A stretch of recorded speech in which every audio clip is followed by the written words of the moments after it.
Bismillahirrahmanirrahim. Assalamualaikum warahmatullahi wabarakatuh.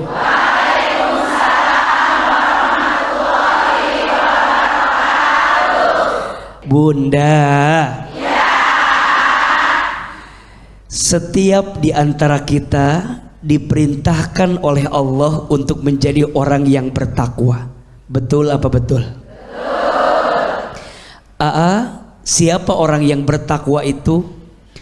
Orang yang bertakwa itu adalah orang yang senantiasa menjalankan perintah Allah dan meninggalkan larangan Allah. Itu yang disebut orang yang bertakwa. Maka dalam hidup jangan sampai kita menggadaikan ketakwaan kita kepada Allah. Betul. Berapa banyak di antara kita yang mohon maaf seringkali menggadaikan imannya, menggadaikan takwanya karena semata-mata mengejar keinginan dunianya. Betul. Misal ada orang yang memilih korupsi gara-gara pengen dapat harta yang banyak. Ada atau tidak? Ada. Itu salah tidak? Salah. Mohon maaf, ada orang yang menipu orang lain karena ingin mendapatkan dunianya. Ada atau tidak? Ada. Padahal mohon maaf, menipu orang lain itu salah atau tidak? Salah. Di dalam Al-Quran Allah subhanahu wa ta'ala sering kali mengingatkan kita untuk menjadi orang yang bertakwa. Betul? Betul. Misal dalam satu ayat yang sering dibaca oleh khatib Jumat dalam muqaddimahnya, A'udzubillahi minasyaitonirrajim. Ya ayyuhalladzina amanu taqullaha. Wahai orang-orang yang beriman, ittaqullaha haqqa tuqatih wa la tamutunna illa wa antum muslimun. Bertakwalah kalian kepada Allah dengan sebenar-benarnya takwa, dan janganlah kalian wafat kecuali dalam keadaan seorang muslim. Betul? Betul. Maka bunda sayang, pemirsa TV, jangan sampai hanya untuk mengejar keinginan kita sampai menggadaikan ketakwaan kita. Maka silahkan engkau kejar keinginanmu, tapi gantungkan semua kepada Allah. Tugas kita hanya berikhtiar. Hasilnya siapa yang menentukan? Allah. Nahnu bitakhyir wallahu bitakdir. Tugas kita hanya berikhtiar. Pada akhirnya Allah lah yang menentukan segalanya. Mulai hari ini coba dilihat. Mungkin dalam hidup kita lebih banyak ngejar keinginan, tapi lupa ngejar Allahnya. Betul apa betul? Iya kan? Kayaknya kita tuh pengen ngejar gengsi, ngejar penilaian manusia. Padahal mah sampai kapanpun penilaian manusia mah gak ada habisnya. Iya apa iya? Iya. Makanya kata Imam Ali bin Abi Thalib, jangan sibuk menceritakan tentangmu kepada orang lain. Yang mencintaimu tidak butuh itu, dan yang membencimu tidak akan percaya dengan itu. Betul? Betul. Hati-hati dengan penyakit GENGSI. Apa namanya? Itu penyakit yang gak ada obatnya. Betul? Kadang hanya sekedar gengsi, kita menghalalkan segala cara, padahal kita tahu kemampuan kita nggak nyampe ada di situ. Betul?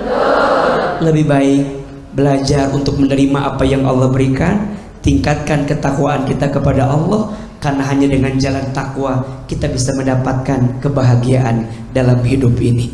Amin ya Rabbal alamin. Boleh tepuk tangan untuk Kak Hilman, Ibu.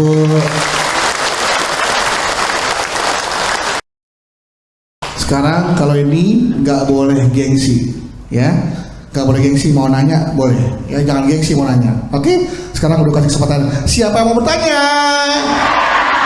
Silakan, sebelah mana? Ini silakan Ibu, ya.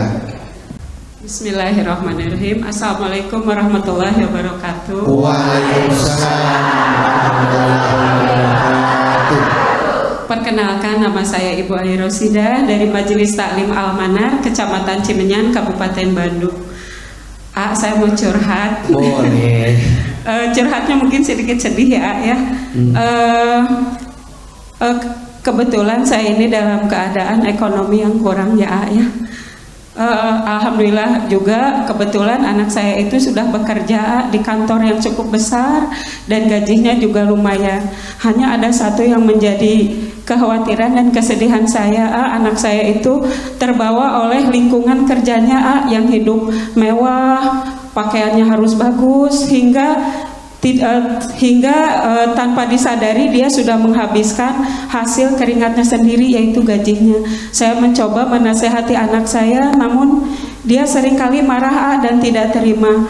Saya menasehatinya alangkah baiknya kalau tabungannya itu gajinya itu ditabungkan saja untuk masa depannya, untuk bekal dia nikah kelak. Tapi dia malah marah dengan beranggapan bahwa masa depan dan biaya nikah itu adalah tanggung jawab orang tuanya. Sementara saya sendiri dalam keadaan kurang ya ayah.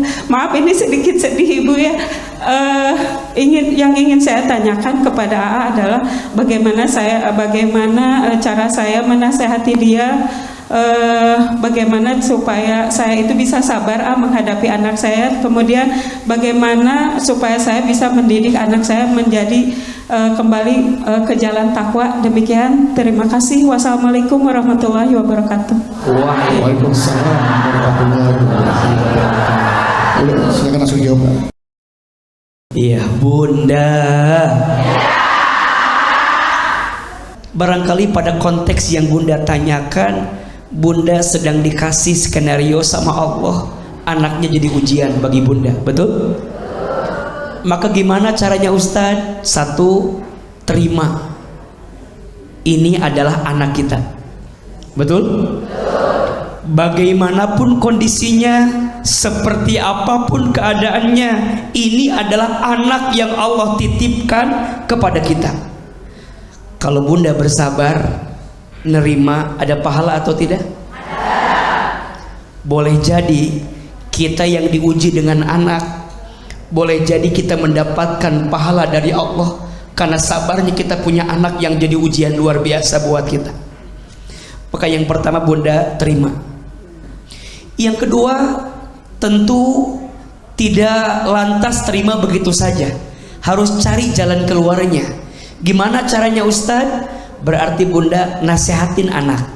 Bagaimana cara nasihatinnya? Ada 3. 1, bil hikmah. Dengan apa? Hikmah.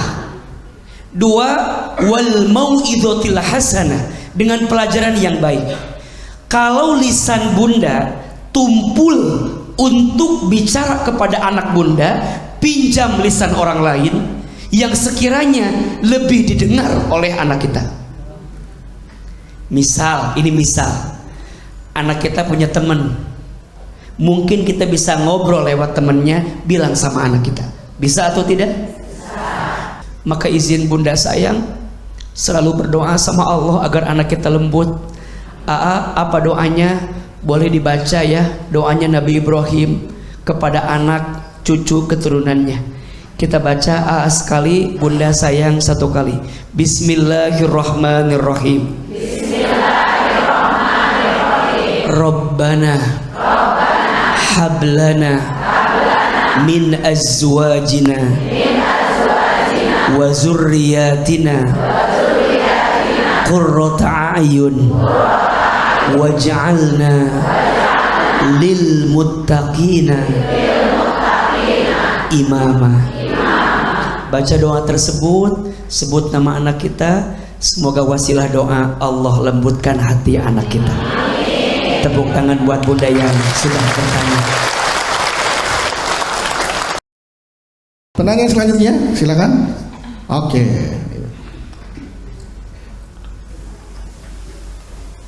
Bismillahirrahmanirrahim. Assalamualaikum warahmatullahi wabarakatuh.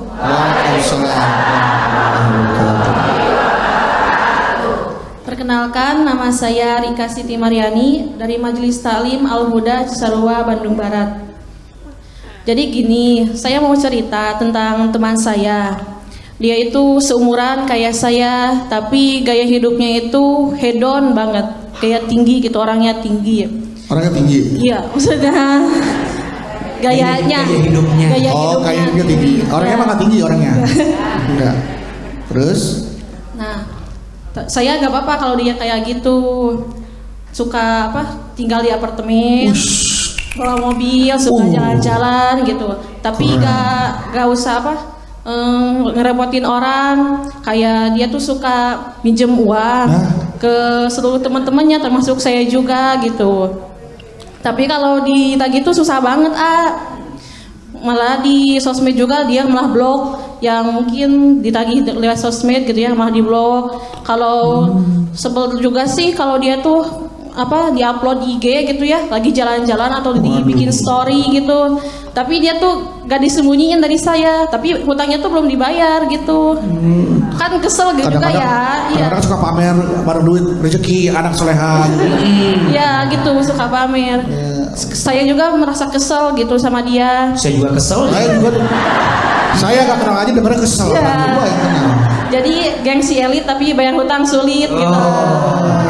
Iya benar. Kan zaman sekarang mah cari uang sulit juga, lumayan sulit. Jadi gimana caranya supaya dia sadar, juga kasih peringatan gitu ya dia supaya cepat sadar sama kelakuannya. Udah gitu kan.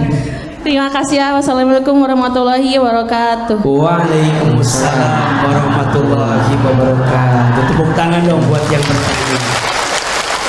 Dari nanyanya aja udah hopeless, Iya. Udah putus asa dah. Ya dia suka gitu bapaknya. Mau nagih juga udah males kayaknya nih ya. Iya. Dan bagus beliau pertanyaannya ke AA, pertanyaannya gimana biar dia sadar. Betul. Nah kalau ke Bang Bedu nanyanya gimana biar dia bayar. Karena Bang Bedu pengalaman bab itu ya. Nanti tolong kasih tahu tips and triknya biar bayar. Ya kasih tahu ya. Kalau perlu kamu ke depan rumahnya nyanyi bayar dong hutangnya. Biar tetangga-tetangganya dengar gitu. Jadi gak usah pakai name kolektoran lah. Iya. Sekarang lagi musim bayar utang. Kalau enggak ya di lewat media sosial bikin aja status sendiri ya kan. Iya. Bikin postingan, kemudian mention ke dia walaupun dia nggak baca kan orang bisa ngeliat siapa sih. Iya. Masuk langsung, ada yang termasuk tiba-tiba tuh, bayar tuh utang lo, bayar tuh utang. Netizen kan jago, dan kekuatan netizen kan luar biasa. Iya Bunda. Izin ya, ini peringatan bagi yang punya hutang tapi ditagih sulit. Ada 3 hal yang harus bikin kita hati-hati yang punya hutang tapi sulit untuk bayar. 1, mohon maaf, orang yang seperti itu masuk kategori orang yang zolim. Orang yang apa? Zolim. Kenapa AA? Karena dia menyakiti orang yang dia hutangi. Betul? Coba bayangkan, orang yang ngasih hutang sama dia, dia berkorban uangnya yang awalnya mungkin dia bisa pakai, tapi kemudian dia pinjamin ke orang lain. Dia berkorban tidak?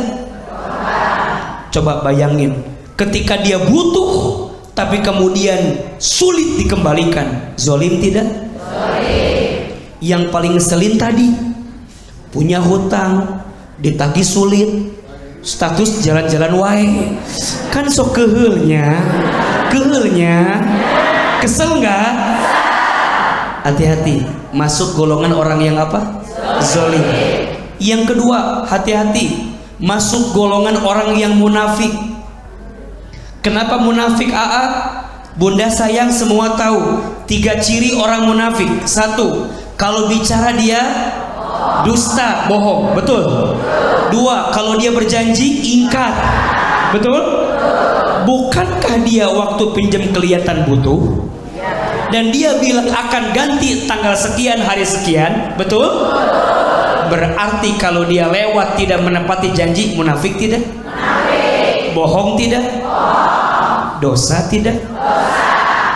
Dan yang ketiga, mohon maaf, salah satu golongan yang akan dijauhkan dari rahmat Allah adalah orang yang punya hutang tapi dia membiarkan hutang itu untuk tidak diselesaikan.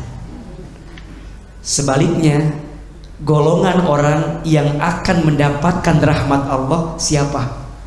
Orang yang punya hutang dan dia niat pengen segera menyelesaikan hutangnya. Jangan tersinggung ya. Halo. Jangan tersinggung ya. Khawatir ada yang punya hutang juga di sini ya. Tapi kelihatannya ada, kelihatannya. Ada atau tidak? Ya. Ayo kita baca doanya. Doa agar cepat lunas hutang. Mau? Bismillahirrahmanirrahim. Allahumma kfini bihalalika an haramika wa aghnini bifadlika amman siwaka. Baca setiap hari Jumat. Mudah-mudahan Allah mudahkan kita bisa menyelesaikan hutang. Amin ya rabbal alamin. Oke, tepuk tangan dong sekali lagi dong. Mbak ini. Oke, ya. Jangan kemana-mana, selain Hilman akan melanjutkan tausiahnya tentang demi gengsi ya, menggadaikan takwa demi gengsi. Ya, dan nanti tema berikutnya adalah apapun ditempuh seolah lupa dengan dosa. Apa aja sikat dah sampai lupa dengan dosa gitu ya. Nah, tapi sebelum tausiah, ini ada pertanyaan dari jamaah nih yang ada di rumah, dari netizen kita yang sudah masuk. Ini pertanyaan dari dari Widya Febrianika 5. Assalamualaikum saya mau bertanya nih, jika ibu mertua sering hutang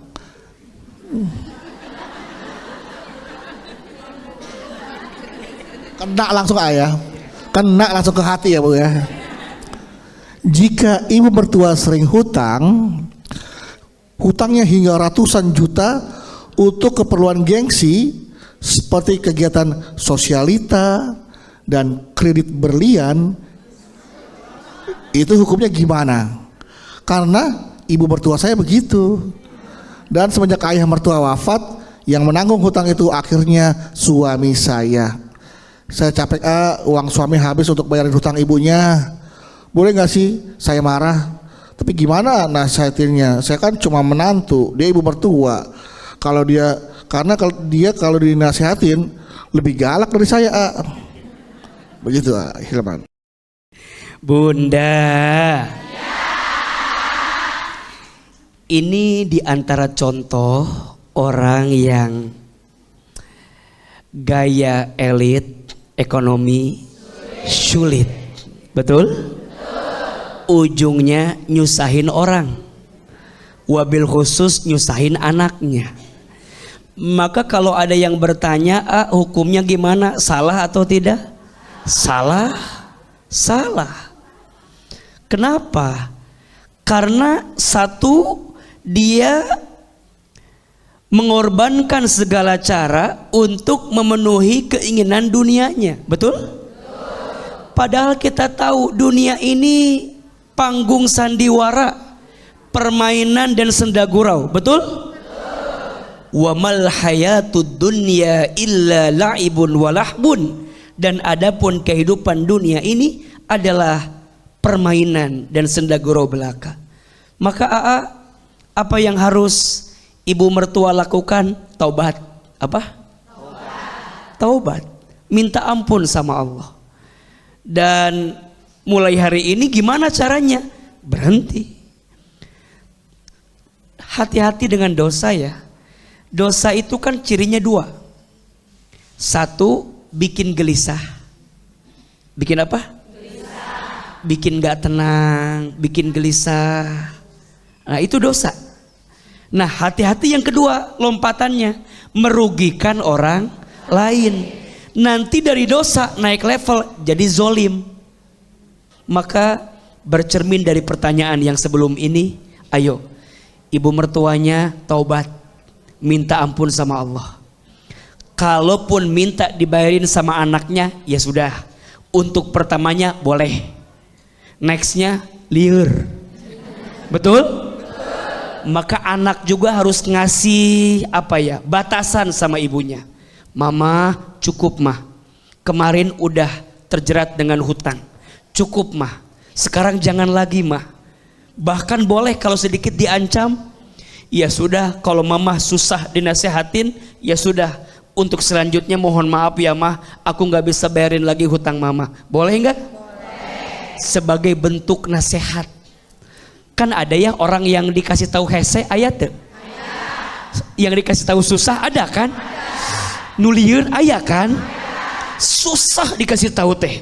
Udah lewat kiri susah, lewat kanan susah, lewat atas, lewat bawah, lewat depan, lewat belakang. Kalau udah susah, udah tinggalin aja. Tapi kan ini orang tua ini orang tua. Iya, makanya kita teh jadi orang tua kudu soleh. Betul nggak? Jadi anak juga kudu sabar. Banyak orang tua yang pengen punya anak soleh tapi lupa jadi orang tua yang soleh. Betul? Berarti orang tuanya kudu introspeksi diri, muhasabah, taubat. Anaknya sabar, temani, dampingi. Insya Allah kalau itu bisa kita hadirkan, kita akan bisa lepas dari apapun ditempuh seolah-olah lupa dengan dosa. Betul? Dosa makan bu, punten ya, kadang suka nggak kerasa. Betul tidak? Makanya ada istilah kenapa ya yang enak-enak, yang asik-asik itu menyenangkan. Betul nggak? Kenapa yang sulit-sulit itu yang nggak enak itu menyusahkan. Betul? Iya bunda, di dunia ini kan, dunia ini penjara bagi orang beriman.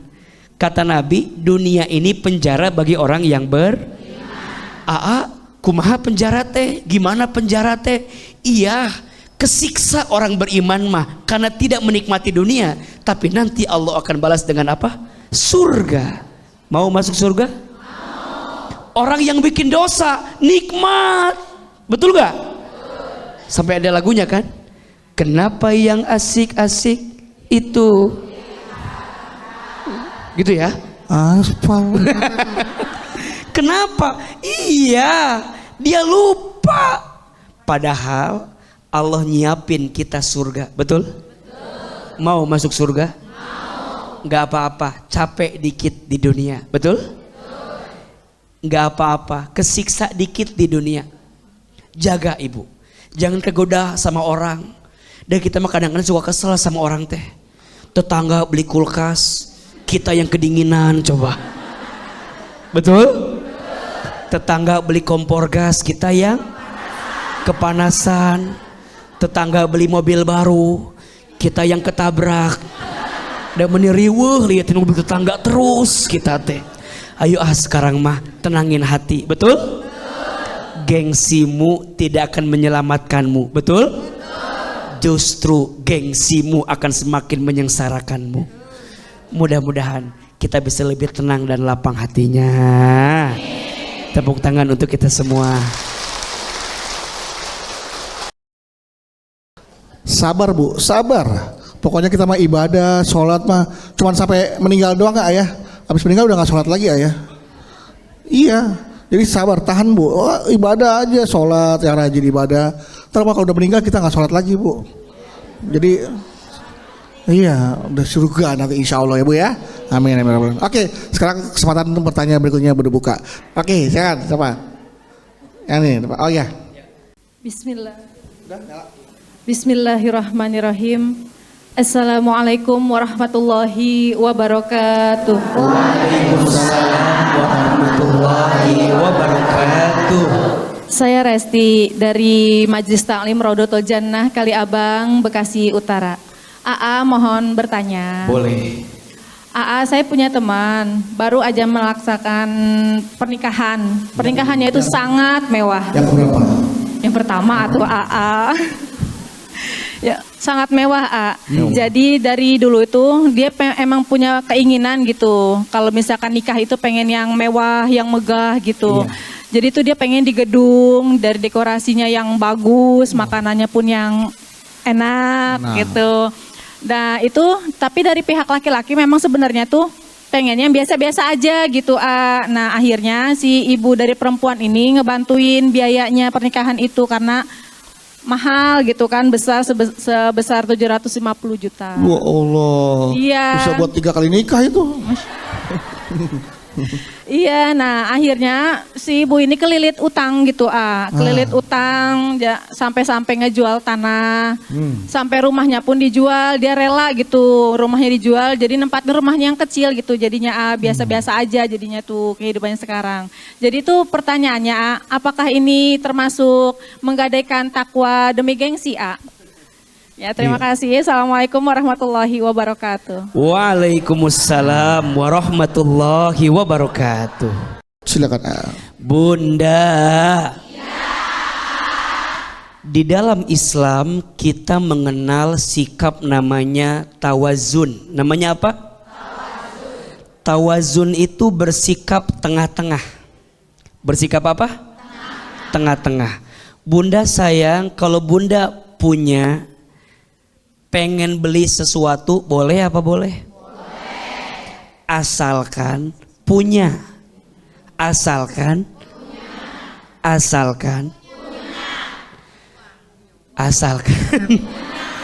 Bunda mau nyenengin diri, boleh enggak? Boleh. Asalkan punya. Betul. Pengen beli tas bagus, boleh enggak? Boleh. Asalkan punya apa? Bunda pengen jalan-jalan ke luar negeri, boleh enggak? Boleh. Asalkan boleh, silahkan. Tapi jangan berlebihan. Jangan apa?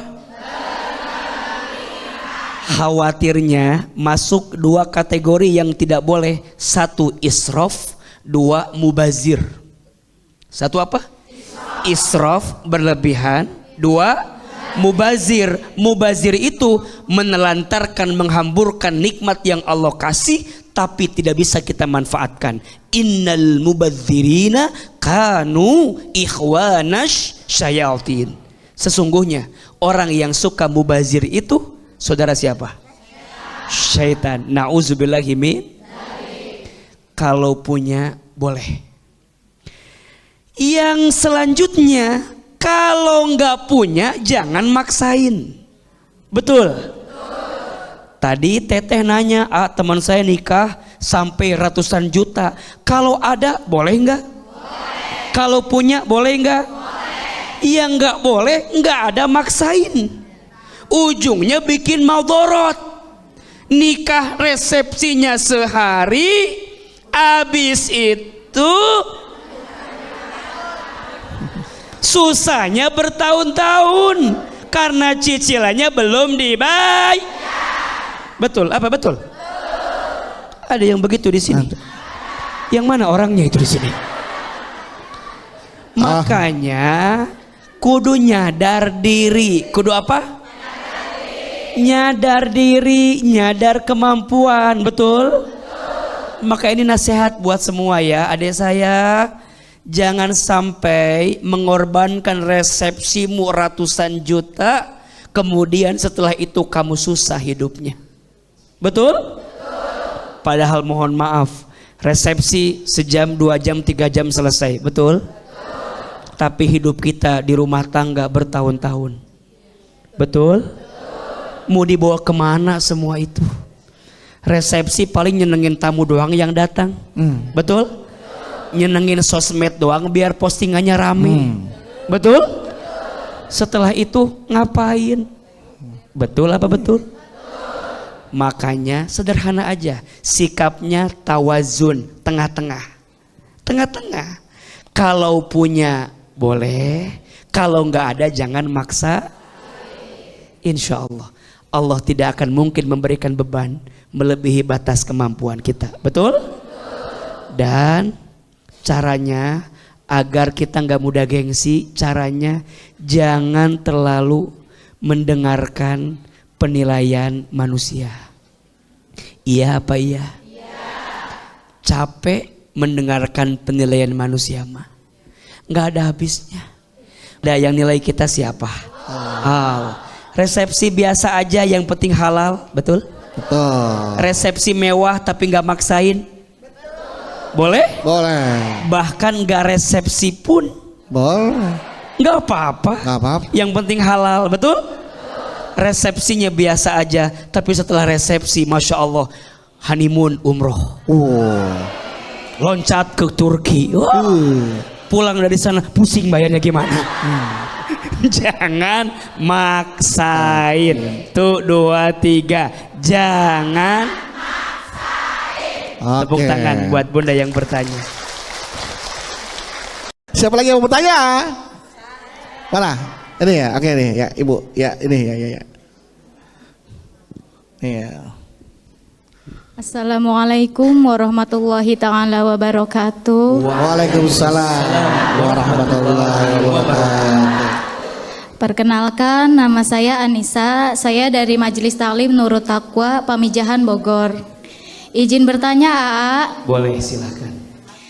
Jadi ceritanya gini, zaman dulu waktu kami sekolah, ayah kami itu sampai jatuh bangun nih, ya kan, untuk membiayai kami. Sampai harus meminjam uang ke tetangga dan saudara Demi pendidikan anak. Nah, alhamdulillah sekarang anak-anak itu sudah bekerja. Alhamdulillah ya, masya Allah. Dan tanggungan orang tua pun sudah lunas. Alhamdulillah. Bahkan mereka beberapa saudara saya sudah memiliki usaha yang baik ya, yang untuk menghidupinya. Nah, sekarang tapi kebalikannya nih. Jadi dulu ayah saya yang suka minjem ke tetangga dan saudara. Nah sekarang kebalikannya, tetangga dan saudara suka minjem ke ayah saya. Bahkan kadang minjemnya nggak dibalikin nih, nggak diganti gitu. Ya. Nggak digali? Kadang gitu.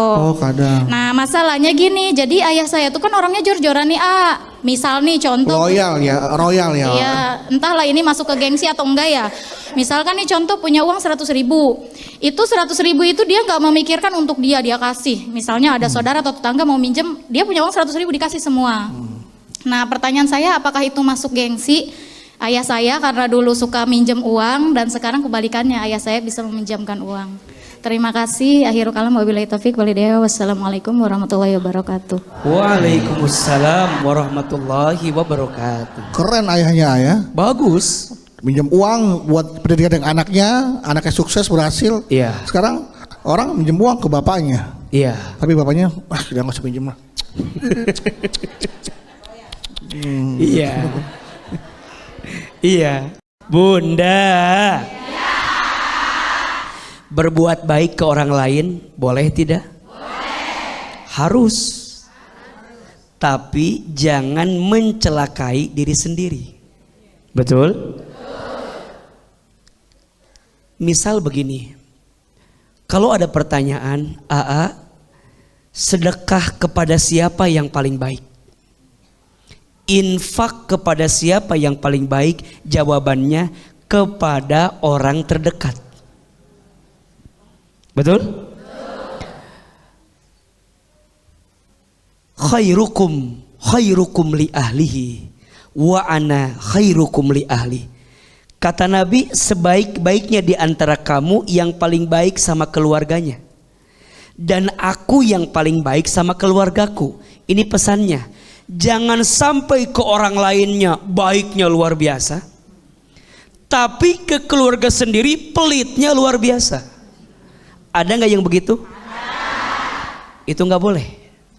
Ada tuh kayak gitu. Baik ke orang lain silahkan, tapi ingat diri kita, keluarga kita, jangan sampai kita telantarkan. Betul? Maka teteh, kalau si ayah ingin berbuat baik sama orang ya nggak apa-apa, selama dia tidak mencelakai dirinya sendiri dan tidak zolim kepada keluarganya. Betul? Insya Allah kebaikan si ayah tadi pasti Allah akan ganti. Kan Bunda tahu ya, kalau infak yang terbaik itu Bunda ada 5 prinsipnya. Ada berapa? 5. Lihat. 1, berinfak harus ikhlas. Harus apa? Ikhlas itu karena Allah. Jangan karena gengsi. Jangan karena ingin dipuji dermawan. Jangan karena ingin dipuji orang baik, jangan. Berarti kalau ingin dipuji belum ikhlas. Ikhlas mah suci, bersih, bening, semua niatnya karena siapa? Allah. 2, syaratnya infak yang terbaik. Bahkan berinfak sesuatu yang kita cintai. Masya Allah. Sok bunda kalau sodakoh ngasihnya yang terbaik atau yang tersisa? Ayo. Dari Yang wajahnya agak mengkhawatirkan ini kelihatan. Yang ketiga, jangan suka mengungkit yang kita sodakohkan. Ustadz, dulu saya yang bantu dia Ustadz. Di kampung ini mah nggak ada yang nggak kenal sama Haji Bedu. Orang paling dermawan. Diungkit. Orang bikin salah sama dia, diungkit. Lu kalau nggak dibantu sama gua, wah. Ada nggak yang begitu? Orang yang suka ngungkit kebaikan diibaratkan orang yang sedang bikin istana pakai pasir. Ya. Kemudian datang air laut, ombak. Habis tidak? Habis. Itulah orang yang suka ngungkit kebaikan. Yang keempat, prinsipnya adalah kasih sama orang yang sangat membutuhkan. Makanya bunda harus tahu ini ngasih sama siapa. Jor-jorannya boleh, tapi sama orang yang sangat membutuhkan. Yang AA khawatirkan sikap jor-joran itu dimanfaatkan sama orang. Ada nggak yang begitu? Kan ada orang yang suka manfaatin kita ya. Orang teh tahu si Ahilman mah baik pasti Ahilman ngasih. Gampang. Ahilman. Ya. Oh hari ini ganteng banget Ahilman. Mulai nih. Bajunya bagus. Ada gak orang yang kayak begini? Ujungnya ngomong apa? Lihat ujungnya ngomong apa? Terus juga jamnya bagus. Iya. Kamu Ujungnya cocok banget sama Ahilman. Iya, ujungnya ngomong apa? Pinjam duit dong Nih ada orang yang begini, ada tidak? Makanya ngasih sama orang yang sangat membutuhkan. Dan yang kelima, prasangka baik dengan semua kebaikan kita. Maka percaya setiap kebaikan pasti balasannya kebaikan. Hal jazaul ihsan illal ihsan. Tidak ada kebaikan kecuali balasannya apa? Kebaikan. Tepuk tangan buat bunda yang tadi bertanya. Silakan pertanyaan selanjutnya. Mana? Bu, iya. Bismillahirrahmanirrahim. Iya, oke. Baca bismillah sebelum mulai Bu ya. Ya. Maaf. Tunggu. Ya, silakan Bu. Mati. Ya, silakan. Bismillahirrahmanirrahim. Assalamualaikum warahmatullahi wabarakatuh. Waalaikumsalam warahmatullahi wabarakatuh. Perkenalkan, nama saya Muzdalifah. Musdalifah. Tapi bukan mantan Nasar ya. Ya. Saya dari Majelis Taklim Raudhatul Jannah, Kali Abang, Bekasi Utara. Curhat dong Boleh bunda. Tapi agak sedikit pribadi nggak apa-apa Iya boleh. Iya. Jadi ceritanya gini Gimana? Kan suami saya tuh mendapatkan proyek dari bosnya. Lalu suami saya dijanjikan jika proyeknya berhasil maka suami saya akan mendapatkan bonus yang lumayan besar. Wow. Bonus yang lumayan besar. Masya Allah. Ini wow kan? Wow kan? Dapat bonus yang luar biasa besar. Iya. Wow. Nah, Masya Allah. saya sama suami saya udah berencana nanti uang bonusnya ini kita mau beliin mobil. Beli mobil. Wow, beli mobil. Terus? Lagi napas nih, masih lagi Tapi napas. setelah proyeknya udah selesai Iya. ternyata bonus yang suami saya dapetin nggak sesuai sama ekspektasi Ya. suami saya Nggak jadi wow. Iya, akhirnya kan suami saya kecewa, Kecewa suami saya, Terus akhirnya Lalu gara-gara saya tahu kecewa. nih kalau suami saya setelah kecewa dia berniat ingin menjilat atasannya supaya maksudnya janji manis gitu ya, supaya bonusnya bisa keluar. dapat bonus keluar yang Keluar. gede sesuai ekspektasi suami saya. Gimana ngejilatnya Bu? Nah itu pas saya tahu kan saya larang suami saya, dia malah marah-marah ke saya. Suaminya ibu. Pas dilarang. Yang jadi pertanyaan apakah sikap suami saya ini termasuk menggadaikan takwa karena gengsi Terima kasih mohon pencerahannya. Menjilat bos. Tepuk tangan dong. Coba. Nanti jawabin nanti ya. Iya. Karena suaminya lagi menjilat bosnya ya Bu ya. Iya. Biar nanti ada gambaran Iya. dalam menjawabnya. Dan Ya. nungguin suaminya selesai dulu ya. Kan biasa kan dalam pemilihan kata-katanya kan beda pasti Beda, ya. iya. Namanya penjilat ya kan masih Iya. beda ya kan. Nanti kita akan bahas pertanyaan Ibu Musdalifah bukan mantannya nyasar ya. Setelah ini Ibu Musdalifah bertanya, Ibu Musdalifah apakah suami saya melakukan menjilat bosnya untuk mendapatkan keinginannya benar atau salah? Silakan. Bunda. Satu, kalau kita mengejar sesuatu yang memang haknya kita, silahkan. Misal, itu memang haknya kita. Terus mohon izin, kita dizolimi sama orang, maka kita boleh membela hak kita.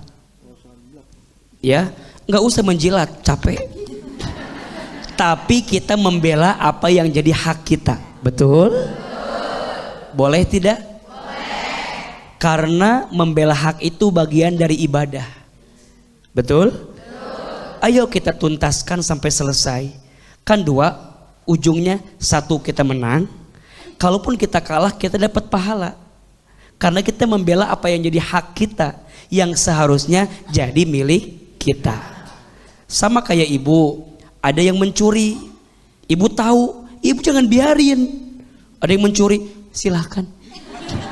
Mangga silahkan diambil. Mau ngambil apa silakan sok. Ibu harus membela, jagain harta ibu. Boleh tidak? Boleh. Membela hak bagian daripada ibadah. Nah, tapi yang kedua, kalau memang itu proyeknya dari awal juga udah agak nggak jelas, ya, mohon maaf, ada suapnya di situ, ada harta haramnya di situ. Ada zolim sama orang di situ, dan ketika ibu nggak dapat, udah tahu haram, ya udah, berarti boleh jadi cara Allah menyelamatkan kita dari yang haram, betul? Ngapain ngejar yang haram? Hati-hati ya, pemirsa yang dirahmati Allah, jangan pernah membawa harta haram ke rumah kita, karena harta haram itu tidak akan menumbuhkan daging di keluarga kita. Harta haram itu membuat doa sulit dikabulkan. Harta haram itu membawa kesengsaraan dalam hidup. Bahkan nauzubillah, apakah kita tega ngasih istri dan anak kita dengan harta yang haram? Nauzubillah min dzalik. Harta haram itu akan jadi apa? Bahan bakar dan api ketika nanti di api neraka. Nauzubillah min dzalik. Maka bunda bilang sama suami, ayah, kalau itu memang hak ayah, kejar. Tapi kalau memang itu ayah di awal juga banyak yang haramnya, banyak yang salahnya, nggak apa-apa ayah, ikhlasin aja. Boleh jadi itu cara Allah menyelamatkan ayah dan kita semua dari harta yang haram, betul? Mungkin dia bisa kebeli mobil dari harta haram, tapi punten mohon maaf, dengan mobil itu malah melangkah ke maksiat. Mobil itu mohon maaf, nauzubillah membawa keburukan, betul? Udah, bunda bilang sama ayah, nggak apa-apa ayah, tahun ini belum bisa mobil, nggak apa-apa, insya Allah tahun depan kita bisa kebeli mobil. Dengan harta yang lebih halal, betul? Tepuk tangan buat bunda yang bertanya. Baik. Terima kasih Hilman untuk tausiahnya. Dan terima kasih juga jamaah yang telah hadir di jalan dakwah. Mudah-mudahan apa yang Ahilman sampaikan tadi janganlah kau gadaikan takwamu demi gengsi. Hilangkanlah anggapan-anggapan biar tekor asal kesohor. Jangan lagi kita menggunakan istilahnya perkataan seperti itu. Yang paling penting adalah kita seadanya, secukupnya. Istilahnya di tengah-tengahnya ya ayah, tawazun ya ayah. Tawazun itu dia yang paling penting dalam Islam, tidak berlebihan, tidak kekurangan, tapi tawazun. Itu yang tadi kita bahas. Dan sekali lagi sebelumnya, sebelum kita tutup acara hari ini, boleh pimpin doanya. Semoga apa yang saya sampaikan jadi keberkahan buat kita, dan apa yang menjadi hajat kita selama ini Allah kabulkan. Amin amin ya rabbal alamin. Angkat kedua telapak tangan, tundukkan kepala kita berdoa kepada Allah sebelum kita mengakhiri kegiatan kita, ngaji kita di hari ini. A'udzubillahi minasyaitonirrajim. Bismillahirrahmanirrahim. Alhamdulillahirabbil alamin. Allahumma sholli ala sayyidina Muhammadin sallallahu alaihi wasallam wa ala alihi wa sahbihi ajmain. Ya Allah, ya Rahman, ya Rahim. Duhai Allah yang Maha Pengasih lagi Maha Penyayang, ya Allah, sayangilah kami semua dengan rahmat-Mu, cintailah kami semua dengan kasih sayang-Mu. Ya Allah, ampuni dosa-dosa kami. Ya Allah, maafkan kesalahan kami. Ya Allah, berikan kami kesempatan bertobat sebelum kami wafat. Ya Allah, maafkan kami jika selama ini kami lupa bertakwa kepada-Mu, jika selama ini kami kurang bertakwa kepada-Mu. Ya Allah, maafkan kami jika selama ini kami pernah menghalalkan segala cara padahal kami berbuat dosa kepada-Mu. Ya Allah, jaga kami agar tidak berbuat dosa lagi. Jaga diri kami agar tidak berbuat maksiat lagi. Jaga diri kami agar tidak berbuat khilaf lagi. Ya Allah, tenangkan hati kami. Cukupkan kami dengan yang halal. Jauhkan kami dari yang haram. Kayakan kami dengan karunia-Mu daripada kami bergantung kepada selain-Mu. Ya Allah, berkahilah sisa umur kami. Berkahilah keluarga kami. Berkahilah anak cucu keturunan kami. Berkahilah rezeki kami. Berkahilah semua yang kami dapatkan ya Allah. Ya Allah, ya Rabbana, tetapkan hati kami dalam agama-Mu ya Allah. Tetapkan hati kami dalam iman dan takwa kepada-Mu. Ya Allah, jangan Kau cabut nikmat iman di hati kami. Jangan Kau cabut nikmat takwa dalam hidup kami. Ya Allah, wafatkan kami semua nanti dalam keadaan husnul khotimah. Masukkan kami semua ke dalam surga-Mu. Jauhkan kami semua dari siksa api neraka-Mu. Allahumma inna nas'aluka ridhoka wal jannah wa na'udzubika min sakhatika wan nar. Rabbana atina fid dunya hasanah wa fil akhirati hasanah wa qina azabannar. Ya Allah, bahagiakan hidup kami. Bahagia di dunia, bahagia di akhirat. Masukkan kami semua ke dalam surga ya Allah. Ya Allah, kabulkan doa kami. Ijabah doa kami. Subhana rabbika rabbil izzati amma yasifun. Wassalamun alal mursalin. Walhamdulillahi rabbil alamin. Amin amin ya rabbal alamin.